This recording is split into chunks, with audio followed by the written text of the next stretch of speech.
In this video, I will show you how to use the LFS Toolbox to create a KUD and then use that KUD to create the student learning map. To start the process, you choose right in your unit. In this case, it's going to be 8th grade science, and this was my rock cycle example. So some of you had a chance to watch me do this back at our in-service. So you get a whole set of tabs that help you walk through the LFS process. And the first thing that comes up is the KUD chart. So I'm going to just populate these fields real quick. This is science, and it's 8th grade, and I'm a teacher. Okay, so in the area of science in Pennsylvania, we do have assessment anchors. And I'm going to use those assessment anchors to create this particular unit. I'm going to go to 8th grade, and this is Earth and Space Sciences. And drilling all the way down here, and you can see I've already tagged these as no's and do's, and if you remember from the training, when you come in here and you double click on a standard, you can tag it either as a no or a do, and I'm going to grab that and place it here. Now under no, what I want the students to know in this particular unit is I want them to know some of these terms. So I can remove some of this language, and I want them to know the word igneous, and I'm going to keep the rock types, the igneous rock types, organized with that word, igneous. And then we also have sedimentary rocks.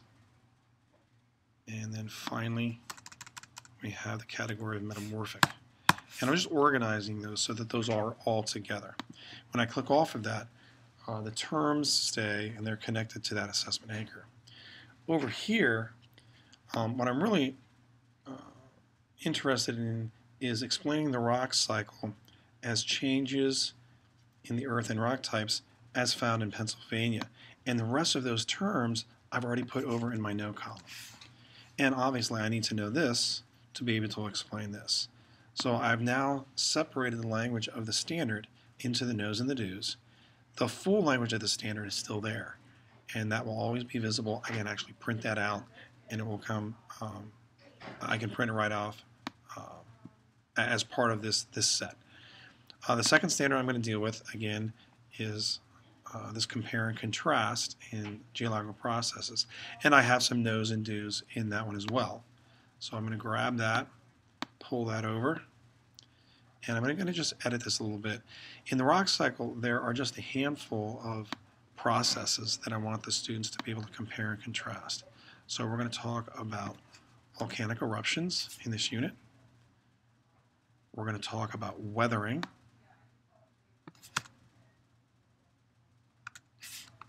And we're going to talk about sedimentation. Now, again, I'm not the science expert, so there may be a few more in there. I'm just choosing these. And then I'm going to get rid of the rest of the language.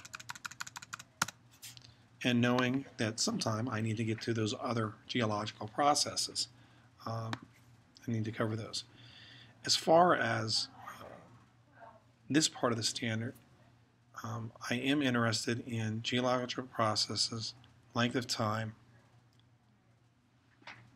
and that part. But what I'm most concerned are the different types of changes and then how that are part of the rock cycle. So I'm going to remove this language, and I have some of that already in my no.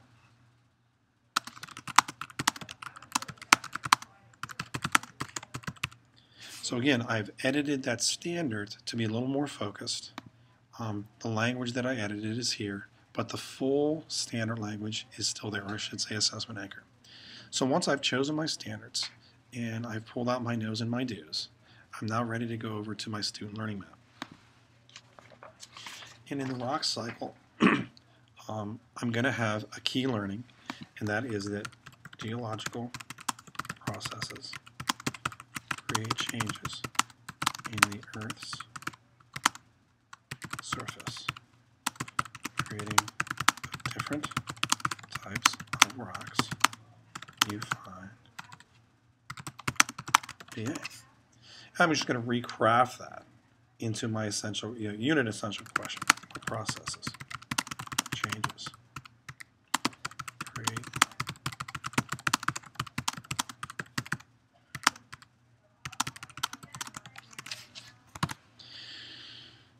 So there's my unit essential question, and then I'm going to have actually have 3 concepts, if you will, for this particular unit. My first concept is the rock cycle, and my essential question for that concept, or that lesson, if you will, is what are the important steps to the rock? So that's my first one. And I'm going to just save and close that. And I do have some vocabulary. I'm not going to type in all the vocabulary, but I would have the word igneous. And then I could put a definition there. For purposes of this demonstration, I'm not going to put the definitions in there right now. I would have sedimentary. And again, I would put a definition, and so on and so forth. To add another concept, I click this little add concept icon. My second concept would be geological processes in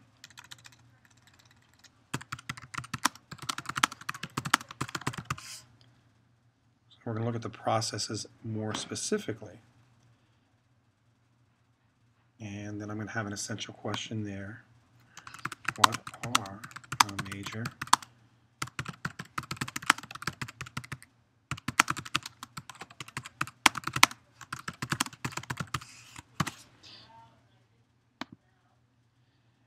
and again, I would put my vocabulary here. And finally, my last concept is types of rocks in PA.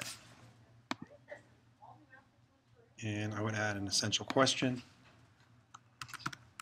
What types of rocks are found in PA?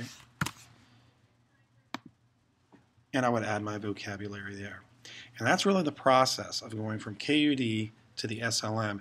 And you see I would have a very close and tight match between what I want students to know and be able to do, and they would be able to explain, compare, and contrast.